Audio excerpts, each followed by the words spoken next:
kasare tiasale adidi yaltude di jubbundi soyi fenyini din komo RHDP darni on foli o fe'itori dade ujunere kono sardiyankojo wonnodo dongon Antoine Tiemoukou Assalé no yeddi dum o ngini konko wi'i ko jatturu subo o wi'i limore fenyinande den hawrondira e gonga yaltuka e cuudi suburdi din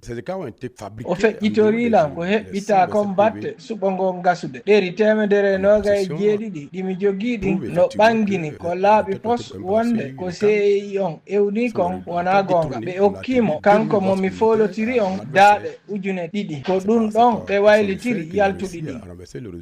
mo folotiri on Draman Sanogo holli RFI wonde yo wullito ka suudu doskal leydi din e nder hen yilirde fedde PPACI nden de Laurent Gbagbo ardi tumbondiri kayre kadi e jayndiyankoɓe ɓen nde fedde taƴƴino kañum suɓongon Sébastien Danon Jeje wi'i wonde suɓongon alda e hoolare en choisissant de ne pas participer salagol tawede fedde PPACI nden wona añugol joɗagol e jullere kono ko salagol tawtugol gongina guyka fi jullere joɗorande déjà occupé hara en andintine tugale PPACI fawɓe nogay yeddunoɓe yamirore taƴagolngol townuɓe hondu datori inɗe mum ko goto pet woni ko fooli ɗum ko Stéphane Kipré kasare Boguye yelirde fedde nden iwtali e feere mayre aranere nden ɗulle ko riwugol dendangal yedduɓe yamirore fedde nden Abdoulaziz Diallo, Abidjan, RFI.